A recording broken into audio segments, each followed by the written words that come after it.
Ya, sama-sama kita hormati Bapak Kepala SDN 1 Karangan Kota, yang sama-sama kita hormati Bapak Ibu serta rekan mahasiswa yang berbahagia. Puji syukur kehadirat Allah Subhanahu wa Ta'ala yang telah memberikan rahmat dan karunia-Nya. Alhamdulillah hari ini kita bisa berkumpul di sini dalam keadaan sehat. Kemudian salawat serta salam tidak lupa juga selalu tercurah terlimpah kehadiran junjungan kita itu Nabi besar Muhammad SAW beserta para keluarga pengikut beliau sampai yaumil qiyamah.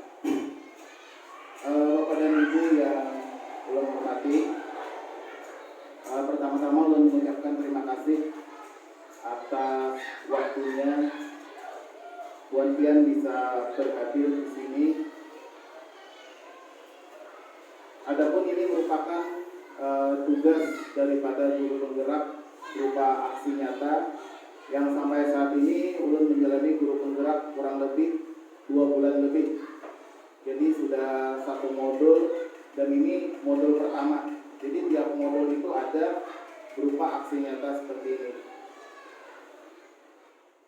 Baiklah Bapak dan Ibu yang ulun hormati serta rekan ada di mahasiswa yang berbahagia. Di sini ulun akan menyampaikan apa yang sudah kami pelajari di guru penggerak. Jadi mungkin ini berbagi pengalaman saja. Jadi mohon maaf, artinya ulun bukan yang berdiri di sini bukan yang lebih bisa daripada dia. Tapi artinya ulun berbagi pengalaman apa yang sudah kami dapatkan pembelajaran di guru penggerak. Dan ini adalah modul 1 1.4 itu adalah budaya positif. Sebagai pertanyaan pemantik dari modul ini, nah di sini ada pertanyaan. Yang pertama, pemberian hukuman dengan hal positif seperti membaca atau membersihkan halaman sekolah itu dapat meningkatkan disiplin anak. Kemudian yang kedua, memberi penghargaan dapat meningkatkan motivasi belajar anak. Jadi pertanyaan ini mungkin Bapak dan Ibu saja yang menjawabnya masing-masing. Disiplin positif dan nilai-nilai kebajikan universal.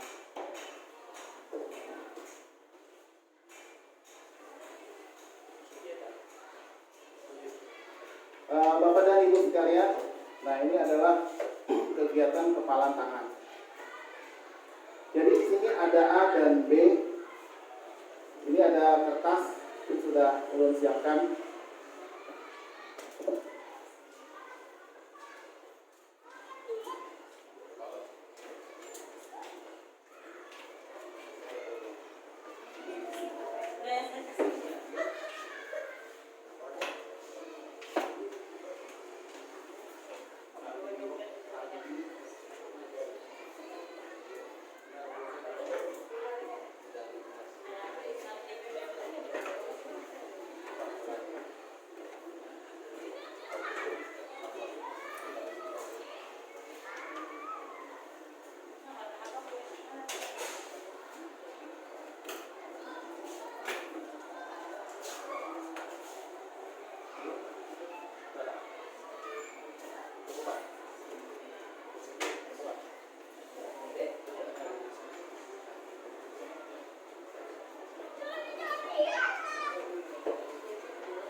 Bapak dan Ibu, jadi di kertas itu Buan Pian silakan menuliskan sesuatu yang sangat berharga dalam hidup.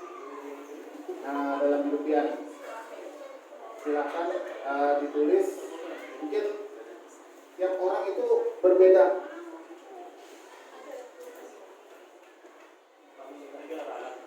Ya, yang menurut Pian dalam hidupnya itu paling berharga. Kira-kira apa?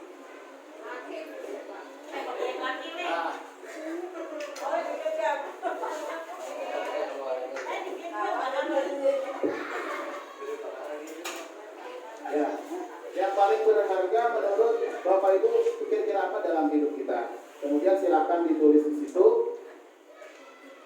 Nah, kemudian ya berupa benda atau apa terserah Buan Pian. Pokoknya yang paling berharga lah istilahnya di dalam hidup. Kalau Pian sudah menulis, mungkin secara bergantian bisa dengan teman yang mana silahkan. Artinya teman yang lain itu membujuk. Nah, Pian setelah Pian tulis, Pian genggam dengan sekuat tenaga yang menurut Pian berharga tadi. Nah, Pian genggam. Ya, kemudian kawan yang lain itu membujuk supaya Pian mau membuka tangan, kemudian menyerahkan yang berharga itu.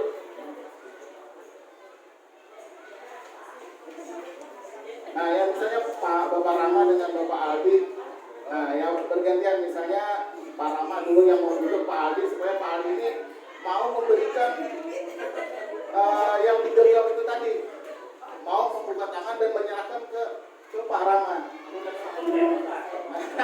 Ya dibujuk bisa dirayu nih, kan dirayu, diancam, menyuap dan lain sebagainya. Pokoknya dengan segala daya upaya diusahakan supaya mau kata kawan itu membuka tangan yang di dalam itu sangat berharga baginya tadi dan mau menyerahkan ke kita. Nah ya coba silakan. Nah ya misalnya Ibu Suci lawan Ibu Arina. Nah misalnya siapa berdua?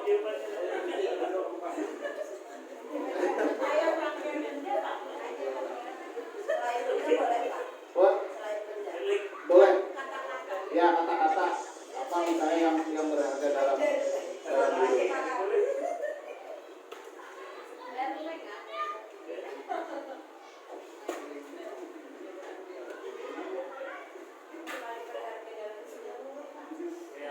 Ya, kalanya sudah.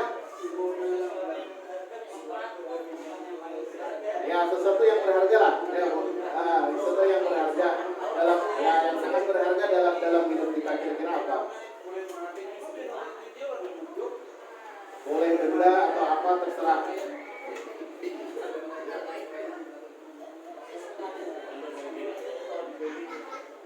Ya. Yang berharga menurut kita apa kira-kira? Yang perlu istilah itu kita pertahankan dalam hidup kita, mungkin seperti itu. Nah, yang perlu kita pertahankan.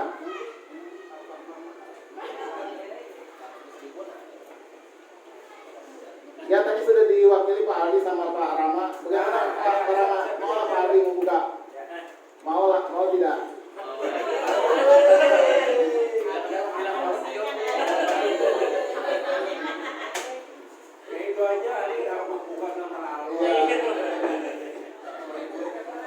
Ya sekarang kita teruskan.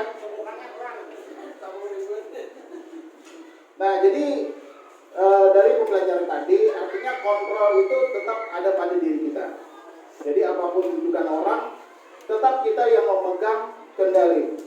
Artinya kita mau atau tidak mau itu ada, artinya kontrol itu ada di diri kita. Nah orang lain tuh tidak bisa mengontrol kita, membujuk kita kalau kita tidak membuka diri untuk dikontrol. Nah jadi di sini pembelajaran itu tadi begitu juga dengan murid kita. Jadi cuma sebuah ilusi guru itu bisa mengontrol murid. Nah jadi pada dasarnya kita tidak dapat memaksa murid untuk berbuat sesuatu jikalau murid tersebut memilih untuk tidak melakukannya. Walaupun tampaknya guru sedang mengontrol perilaku murid. Nah, hal demikian terjadi karena murid sedang mengizinkan dirinya untuk dikontrol. Kemudian ilusi bahwa penguatan positif, efektif, dan bermanfaat. Nah, jadi tadi sudah dibuktikan, dibujuk, dirayu dengan berbagai macam cara, ternyata teman ini tidak mau membuka. Nah, jadi bujukan tadi itu merupakan bentuk-bentuk kontrol, artinya usaha untuk mempengaruhi seseorang. Nah, begitu juga dengan murid kita.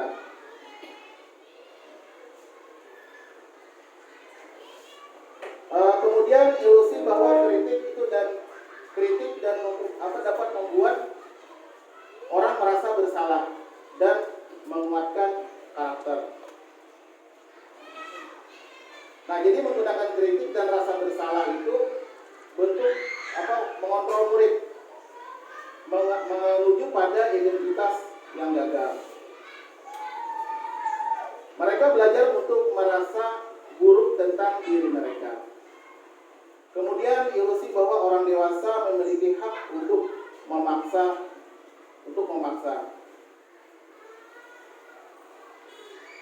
Nah, teruskan. Nah, di sini makna kata disiplin. Mungkin saat ini kita sudah, apalagi guru kan sudah tahu apa kata disiplin. Yang terbayang kira-kira apa kalau terbayang kalau kita berbicara disiplin? Mungkin peraturan mungkin seperti itu, malah tepat waktu dan lain sebagainya. Iya. Iya. Mungkin terkait peraturan.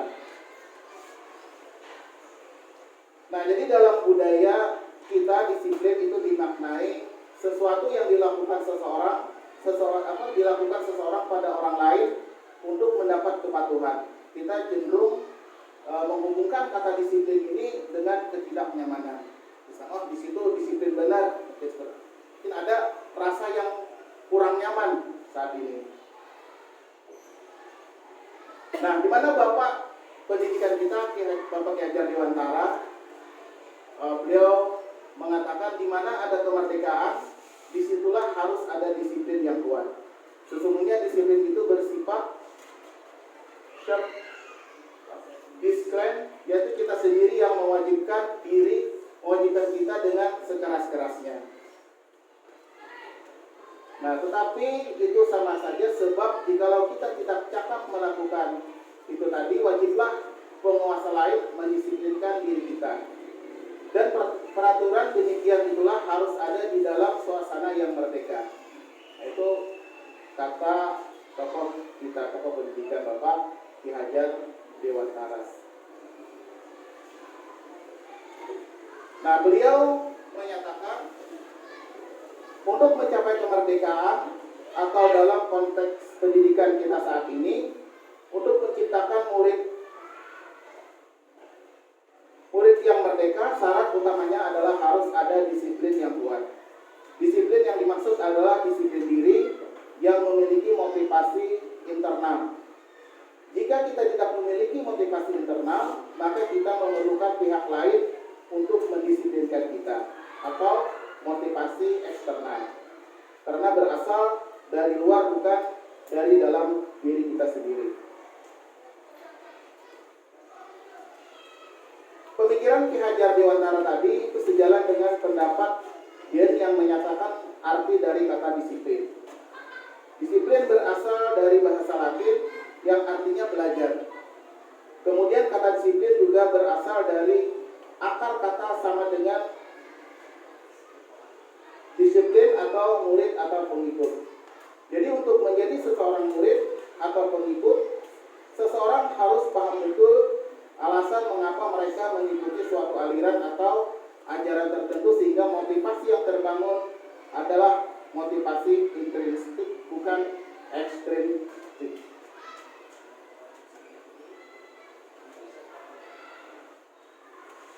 Nah, dia juga mengatakan bahwa arti kata disiplin ini juga berkonotasi dengan disiplin dari diri murid-murid.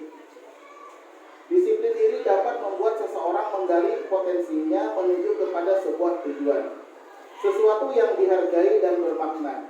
Dengan kata lain, disiplin diri juga mempelajari bagaimana cara kita mengontrol diri dan bagaimana menguasai diri untuk memilih tindakan yang mengacu pada nilai-nilai yang kita hargai. Dengan kata lain, seseorang yang memiliki disiplin itu berarti mereka bisa bertanggung jawab terhadap apa yang dilakukannya, karena mereka mendasarkan tindakan mereka pada nilai-nilai kebajikan universal. Yang berikutnya adalah teori motivasi, hukuman, dan penghargaan serta restitusi. Teori mulai motivasi perilaku manusia. Jadi ada dua, bisa motivasi eksternal, kemudian motivasi internal. Misalnya untuk menghindari ketidaknyamanan, hukuman, nah itu termasuk ke dalam motivasi eksternal. Untuk mendapatkan imbalan dari orang lain atau institusi, itu juga merupakan motivasi eksternal. Kemudian untuk menghargai diri sendiri, nah ini yang termasuk ke dalam motivasi internal. Misalnya saya akan menjadi orang yang seperti apa bila saya melakukannya.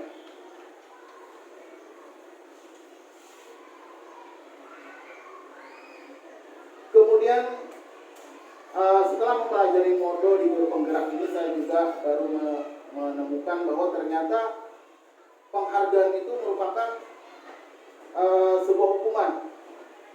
Nah, bahwa penghargaan berlaku sama dengan hukuman, dalam arti meminta atau membujuk seseorang melakukan sesuatu untuk memenuhi suatu tujuan tertentu dari orang yang meminta atau membujuk. Karena mungkin di sini dorongannya adalah bersifat eksternal dan ada faktor ketergantungan. Beberapa dampak dari pemberian penghargaan. Yang pertama, penghargaan itu hanya berlaku untuk jangka pendek, jadi tidak efektif untuk jangka panjang. Kemudian penghargaan dikatakan tidak efektif atau sakit hati. Misalnya kalau terutama yang tidak mendapat penghargaan itu akan merasa sakit hati. Dikatakan juga bahwa penghargaan merusak hubungan. Nah, jadi artinya misalnya kalau kita memberikan penghargaan kepada seseorang, orang yang lain itu akan merasa tidak enak, merasa iri dengan temannya misalnya yang diberikan sebuah penghargaan. Kemudian penghargaan mengurangi ketepatan, penghargaan menghukum.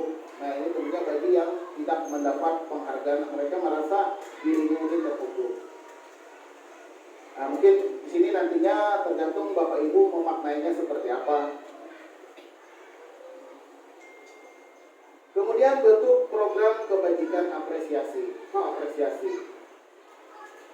Nah, di sini dalam memberikan apresiasi perlu diingat beberapa hal. Yang pertama, dukungan secara khusus, pengakuan secara pribadi, beri pengakuan kepada semua murid secara bergantian, beri pengakuan secara konsisten atau fokus pada proses. Nah, ini adalah contoh pengakuan atau apresiasi kebajikan. Misalnya kemarin saya perhatikan rasa empatimu besar sekali pada saat menolong murid baru di kelas kita. Nah, di sini perbedaan hukuman dan konsekuensi. Nah, misalnya karena terlambat ke sekolah, kemudian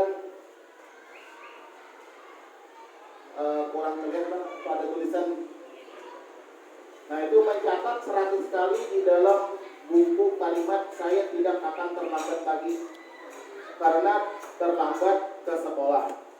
Nah, ini kira-kira hukumankah atau konsekuensi kira-kira menurut Bapak Ibu? Ini tidak kelihatan pada tulisannya. Jadi bacakan yang poin pertama.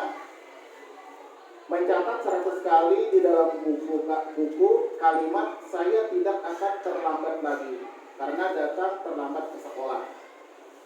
Kira-kira hukuman atau konsekuensi. Kemudian yang kedua, lari mengelilingi lapangan basket 2 kali karena terlambat hadir ke sekolah.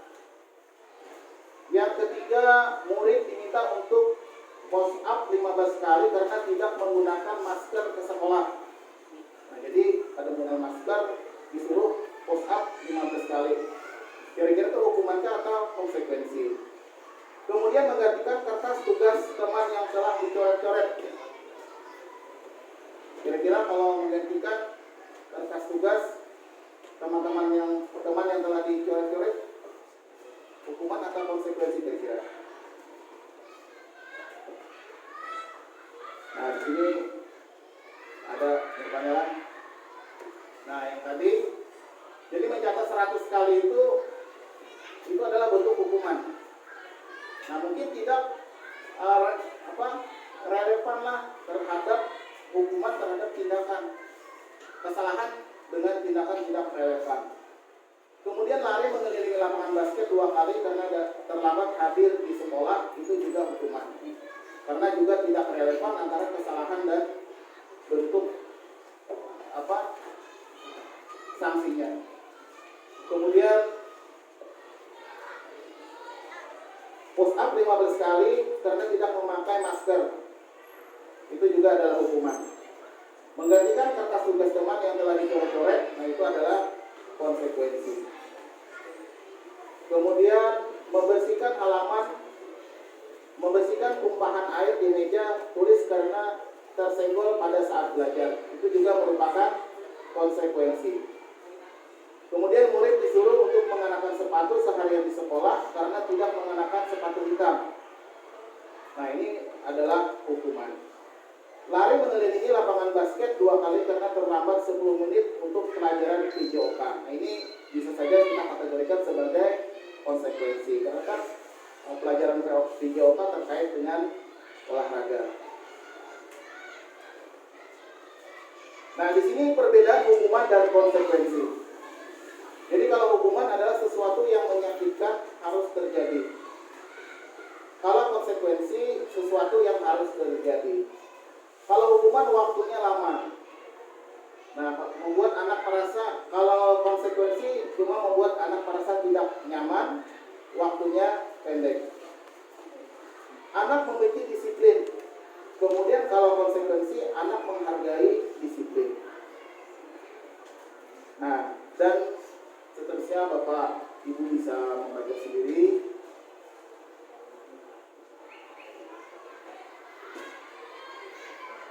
Nah, kemudian kita teruskan. Nah, jadi di sini hukuman ini sesuatu dianggap identitas gagal. Artinya kalau tidak ada pilihan lain, baru hukuman yang dipakai. Kalau bisa itu konsekuensi. Dan terlebih lagi kita menuju ke sebuah yang namanya restitusi. Nah, di sini perbedaannya bisa dilihat. Kalau hukuman kan sesuatu yang menyakitkan harus terjadi. Kalau konsekuensi sesuatu harus terjadi. Kalau restitusi merupakan pilihan. Kemudian hukuman itu tidak nyaman untuk murid, anak untuk jangka waktu panjang. Tapi kalau konsekuensi tidak nyaman untuk murid atau anak untuk jangka waktu pendek. Kemudian kalau restitusi menguatkan untuk murid, anak dalam jangka waktu yang panjang. Kalau hukuman murid, anak akan tersakiti. Kalau konsekuensi dibuat tidak nyaman. Kalau restitusi, murid atau anak mendapatkan penguatan. Nah, intinya di sini murid, kalau restitusi murid belajar bertanggung jawab untuk perilakunya. Kemudian fokus pada pemecahan. Nah, apa itu restitusi? Nah, restitusi adalah proses menciptakan kondisi bagi murid untuk memperbaiki kesalahan mereka sehingga mereka bisa kembali pada kelompok mereka dengan karakter yang lebih kuat. Restitusi juga merupakan proses kolaboratif yang mengajarkan murid untuk mencari solusi untuk masalah mereka dan membantu murid berpikir tentang orang seperti apa yang mereka ingin menjadi atau tujuan dan bagaimana mereka harus memperlakukan orang lain. 9 ciri-ciri restitusi. Yang pertama jadi restitusi ini bukan untuk menebus kesalahan, namun untuk belajar dari kesalahan. Kemudian memperbaiki hubungan, tawaran, bukan paksaan, dan restitusi menuntut untuk melihat ke dalam diri. Kemudian restitusi mencari kebutuhan dasar yang mendasari tindakan. Restitusi diri adalah cara yang paling baik. Kemudian restitusi fokus pada karakter bukan tindakan. Restitusi fokus pada solusi. Restitusi mengembalikan murid yang berbuat salah pada kelompoknya. Kemudian keyakinan kelas. Nah, mengapa tidak peraturan saja? Mengapa harus keyakinan kelas? Mengapa kita memiliki peraturan kelas harus menggunakan helm? Mengapa kita memiliki peraturan harus menggunakan menggunakan helm, bisa mengendarai kendaraan roda 2. Mengapa kita memiliki peraturan 3M, menggunakan masker, mencuci tangan, dan menjaga jarak 1,5 meter? Kemudian mengapa kita memiliki peraturan harus datang tepat waktu pada saat mengikuti pelatihan? Nah, untuk mendukung motivasi intrinsik, kembali ke nilai-nilai atau keyakinan. Keyakinan lebih menggerakkan seseorang dibanding mengikuti serangkaian peraturan-peraturan. Jadi kalau di kelas, untuk saat ini mungkin kita ada peraturan kelas, tapi untuk dikembangkan lagi nanti itu arahnya itu adalah kepada keyakinan kelas. Jadi bukan sekedar peraturan, tapi mereka meyakini bahwa itu yang terbaik bagi mereka. Nah, di sini peraturan kelas kemudian berkembang menjadi sebuah keyakinan kelas. Setelah keyakinan kelas itu menciptakan lingkungan yang positif. Kemudian lebih luas lagi terciptalah budaya positif di sekolah kita. Nah, di sini adalah kegiatan pendalaman keyakinan kelas. Nah, misalnya tampak seperti datang tepat waktu, tidak tampak seperti sering hadir terlambat. Menyapa teman dan guru setiap hari. Mungkin ada anak kita tak acuh kepada teman dan guru. Kemudian mengembalikan barang teman yang telah dipinjam dan mengucapkan terima kasih. Tidak tampak seperti tidak mengembalikan barang yang telah dipinjam dan meletakkan orang lain. Keyakinan kelasnya itu menghormati orang lain. Hadir di sekolah 15 menit sebelum pembelajaran dimulai. Situ menghormati orang lain dan berkomitmen. Dilarang melakukan kekerasan. Nah, di situ keyakinan kelasnya keselamatan dan menghormati orang lain. Dilarang menggunakan narkoba, keyakinan kelasnya itu ada tentang kesehatan. Kemudian bergantian atau menunggu giliran, keyakinan kelasnya adalah menghormati orang lain, bersabar. Gunakan masker, peraturannya keyakinan kelasnya tentang kesehatan dan keselamatan. Jangan berlari di kelas atau koridor, itu keyakinan kelasnya keselamatan dan keamanan. Nah, ini kebetulan saya sudah membuat sebuah keyakinan kelas. Jadi yang pertama-tama itu kita lakukan atau berkonsultasi dengan kepala sekolah, kemudian dengan teman sejawat untuk minta pendapat. Terus lagi di dalam kelas kita membagikan kelas. Kira-kira peraturan apa yang mereka inginkan atau kesepakatan kelas apa yang mereka mau. Setelah itu ditulis di kertas, kemudian ditempel, masing-masing menempel ke muka atau papan tulislah. Nah, setelah ditempel, kita kelompokkan yang mana yang sama. Jadi yang mirip-mirip kita gabung. Nah, dari situ kemarin itu ada 4 yang saya gabung peraturan kelas itu menjadi keyakinan kelas. Yang pertama di sini aku ingin fokus dalam belajar, karena ada mereka itu tidak boleh memakai HP di kelas, kemudian macam-macam, sehingga disitu tergabung fokus dalam belajar. Kemudian menghormati teman, kemudian kelas yang bersih, belajar nyaman, bersikap jujur dan disiplin. Berikutnya Bapak dan Ibu, di sini adalah kebutuhan dasar manusia. Jadi atas kebutuhan inilah manusia itu melakukan sesuatu.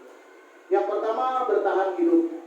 Nah, jadi kita mau tidak mau itu merupakan kebutuhan pokok, artinya makan, minum, pakaian dan lain sebagainya. Kemudian kesenangan. Nah, jadi manusia itu pasti ingin adanya sebuah kesenangan. Kemudian cinta dan kasih sayang. Nah, siapa di sini kira-kira yang tidak ingin cinta dan kasih sayang? Kemudian penguasaan. Nah, aku ingin seperti ini dan seperti ini. Itu ada penguasaan. Di diri kita juga ada. Kemudian kebebasan. Nah, aku ingin ini dan ini, bisa ini dan itu. Itu adalah sebuah kebebasan. Kemudian yang berikutnya 5 posisi kontrol. Nah, di sini 5 posisi kontrol, terutama dari guru terhadap muridnya. Ada yang penghukum, yang posisi kontrol merasa bersalah. Kemudian ada lagi teman, ada lagi pemantau, ada lagi manajer. Nah, misalnya di sini penghukum. Nah, apa yang dibuat guru adalah menghardik, menunjuk dan menyakiti atau menyindir. Nah, ini adalah posisinya penghukum. Kalau merasa bersalah, misalnya di sini mengatakan ibu kecewa dengan kamu. Nah, jadi itu posisi kita adalah posisi menempatkan murid kita merasa bersalah.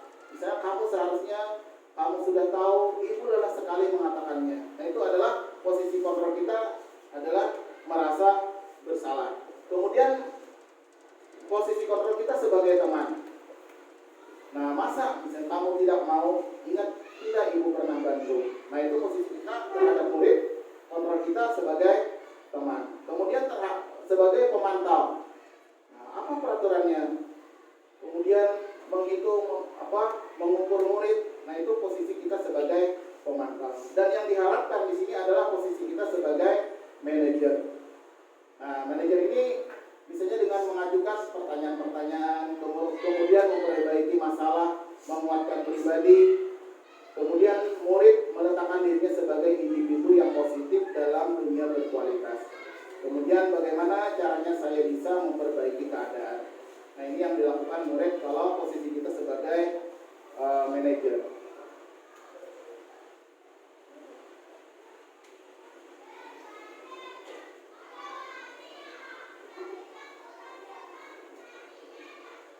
Nah, kebetulan Bapak Ibu, ini saya buat sebenarnya di Canva, tapi karena jaringan agak lelet, jadi saya jadikan PowerPoint, sehingga banyak tulisan-tulisannya ini yang tidak sinkron antara Canva dan PowerPoint.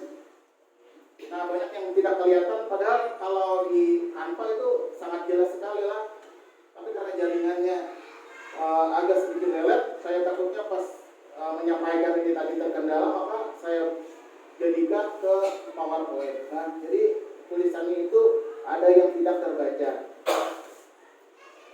Nah, misalnya yang kedua, pernyataan kamu tidak pernah benar melakukannya. Nah, ini adalah sebagai penghukum. Nah, bagaimana kamu bisa menyelesaikan ini? Nah, ini posisi kita adalah sebagai manajer. Nah, jadi yang diharapkan itu posisi kita sebagai pemantau dan sebagai manajer, itu yang diharapkan. Jadi sebagai hukuman itu alternatif, artinya bila kedua ini memang sama sekali tidak bisa lah. Artinya kalau dalam sikon terpaksa, nah baru posisi kita adalah sebagai penghukum. Tapi kalau bisa di pemantau dan lebih bagus lagi sebagai manajer. Kemudian segitiga restitusi. Nah, dalam segitiga restitusi ini adalah bagaimana kita menyelesaikan sebuah kasus, misalnya dengan murid kita yang telah melanggar sebuah peraturan. Jadi segitiga restitusi yang pertama adalah menstabilkan identitas. Kemudian yang kedua adalah menanyakan keyakinan. Yang ketiga adalah validasi kebutuhan. Misalnya menstabilkan identitas, misalnya anak kita panggil, nah kemudian yang pertama misalnya, nah bapak pun pernah melakukan salah. Nah jadi kamu artinya bukan satu-satunya yang melakukan ini. Jadi dia identitasnya itu stabil. Kemudian baru yang lain. Kita tanyakan tentang alasan mereka mengapa melakukan, kemudian cara yang lebih efektif untuk mendapatkan yang mereka inginkan. Kemudian kita kaitkan lagi dengan kesepakatan atau keyakinan kelas tadi, apakah sudah sesuai. Kemudian kita tanyakan, kamu ini menjadi orang yang seperti apa. Nah, mungkin penyelesaian kasus seperti ini itu lebih menggugah mereka untuk secara intrinsik menyadari akan kesalahan dan memperbaikinya.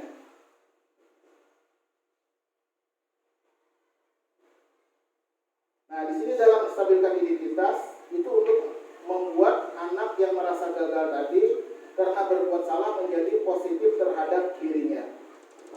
Nah, ini yang pertama adalah Misalnya guru berkata berbuat salah itu hal yang manusiawi. Kemudian tidak ada manusia yang sempurna. Kemudian Bapak Ibu juga pernah buat salah. Pengalaman pribadi Bapak Ibu, saya juga pernah menstabilkan identitas secara pribadi diri saya itu waktu operasi. Jadi hati saya itu kan ketika akan di kamar operasi itu galau dan lain sebagainya. Ya gugup. Kemudian saya tanyakan ke perawat itu tadi, Pak, apakah Bapak ini juga pernah menangani kasus yang seperti saya? Dijawab oleh perawat itu, banyak Pak. Nah disitu baru stabil kan, artinya banyak, artinya tidak apa-apa, biasa saja seperti ini. Nah itu mungkin menstabilkan identitas, mungkin seperti itu. Kemudian validasi kebutuhan.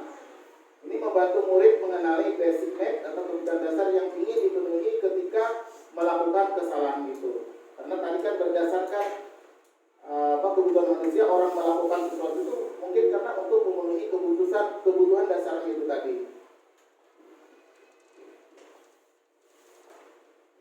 Kemudian menanyakan keyakinan. Anak melihat kesalahannya dihubungkan dengan norma sosial dan nilai-nilai yang mendasari manusia berinteraksi dengan orang lain. Nah, di sini guru berkata, apa nilai yang kita percaya di kelas atau sekolah kita, atau nilai-nilai universal apa yang telah kita sepakati? Kelas yang ideal itu seperti apa? Kamu ingin jadi anak seperti apa? Apa yang kamu rasakan? Nah, ketika kamu melakukan itu, kamu menjadi orang yang seperti apa? Nah, jadi dari pertanyaan ini maka mereka itu bisa sadar dan ada tumbuh keyakinan di dalam diri mereka bahwa itu tidak bagus dan mereka harus berubah. Nah, saya juga mau mempraktekkan inilah restitusi terhadap pelanggaran siswa. Nah, yang pertama itu atribut sekolah tidak lengkap waktu pelaksanaan upacara. Karena ini sering sekali, bahkan tiap Senin anak-anak kita itu pasti saja ada yang berdiri di depan karena tidak lengkap atributnya, baik dasi, topi dan lain sebagainya. Kemudian kasus yang kedua ini membuang sampah di kelas waktu kegiatan belajar mengajar. Nah, jadi ada saja waktu saya menerangkan itu di belakang itu mungkin iseng kepada temannya itu melempar sebuah gumpalan kertas ke bawah meja temannya.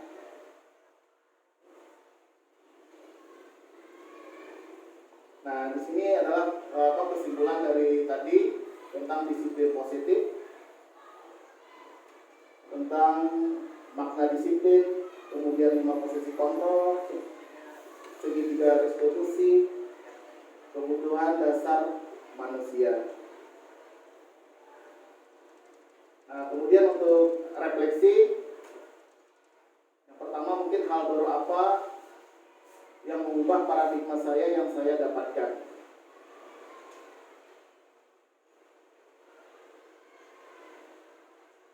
Nah, yang terakhir, ya terima kasih. Ya.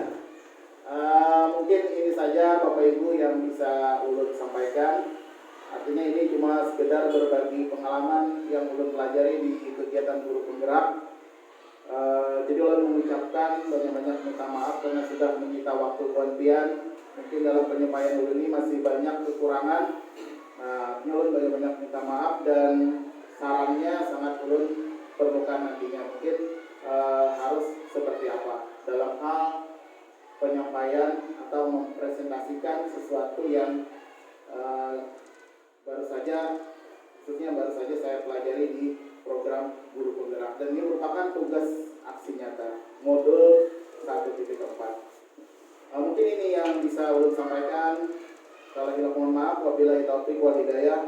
Wassalamualaikum warahmatullahi taala wabarakatuh. Assalamualaikum warahmatullahi wabarakatuh. Saya Muhammad Sati selaku kepala sekolah satu Tanjung Kota. Kami menyambut baik dengan adanya program guru penggerak ini, mana kami rasa program ini sangat bagus dalam rangka peningkatan ilmu pendidikan. Yang pertama, manfaatnya bagi calon guru penggerak itu sendiri, ini merupakan ajang untuk meningkatkan kompetensi diri sehingga dia bisa lebih berkualitas, kapasitasnya meningkat dan kapabilitasnya juga meningkat dalam rangka peningkatan pelayanan terhadap siswa.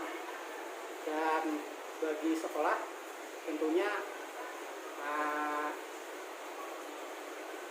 guru penggerak ini juga sangat bermanfaat dalam rangka mengarahkan rekan-rekan kerjanya, karena mereka merupakan agen-agen perubahan di sekolah dalam rangka menuju pembelajaran yang lebih baik yang berpusat pada siswa. Mereka calon-calon pemimpin pembelajaran di sekolah dan nantinya berharap kami agar mereka bisa melakukan refleksi bersama-sama dengan rekan-rekan guru, melakukan berbagi dan juga melakukan perubahan, berkolaborasi dengan rekan-rekannya sehingga pembelajaran di sekolah maupun dunia pendidikan lebih bermutu lagi. Demikian, terima kasih. Assalamualaikum warahmatullahi wabarakatuh. Nama saya Muhammad Fitri Ramadhani. Saya mengajar di SD Negeri 1 Kandangan Kota. Baiklah, di sini saya diminta untuk melakukan testimoni tentang kegiatan guru penggerak, di mana saya diminta oleh Bapak Taufik yang juga merupakan rekan teman sejawat saya di SD Negeri 1 Kandangan Kota. Beliau saat ini sedang mengikuti kegiatan guru penggerak pada program guru penggerak angkatan ke-6. Setelah mengikuti diseminasi pengimbasan materi modul 1.4 tentang budaya positif, saya merasa sejauh ini saya merasa agak kurang dalam pembuatan keyakinan kelas. Oleh karenanya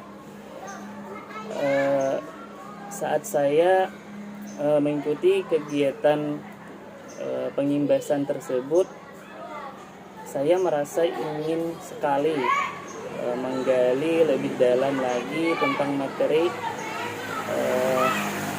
pada modul yang disampaikan oleh Bapak Taufik, yaitu modul guru penggerak modul 1.4. Nah, selanjutnya saya merasa bahwa ketika di kelas saya ini masih menggunakan peraturan kelas yang sudah ada setiap tahunnya. Nah, setelah kemarin saya menyimak paparan materi dari Bapak Taufik, saya mengamati bahwa ternyata peraturan kelas yang ada itu nantinya perlu saya kembangkan dan juga saya tingkatkan, sehingga akhirnya dari peraturan tersebut, alangkah baiknya dari paparan tersebut agar ditingkatkan menjadi keyakinan kelas. Kemudian agar juga siswa-siswi di kelas saya ini dengan keyakinan kelas tersebut bisa termotivasi untuk melakukan sesuatu secara intrinsik, bukan secara ekstrinsik. Nah, semoga dengan adanya Bapak Taufik yang mengikuti program guru penggerak di sekolah kami para guru-guru di sekolah ini dan mendapatkan pengetahuan baru juga nantinya semoga termotivasi juga dalam kegiatan guru penggerak angkatan berikutnya. Demikian yang bisa saya sampaikan. Terima kasih. Salam bahagia. Wassalamualaikum warahmatullahi wabarakatuh.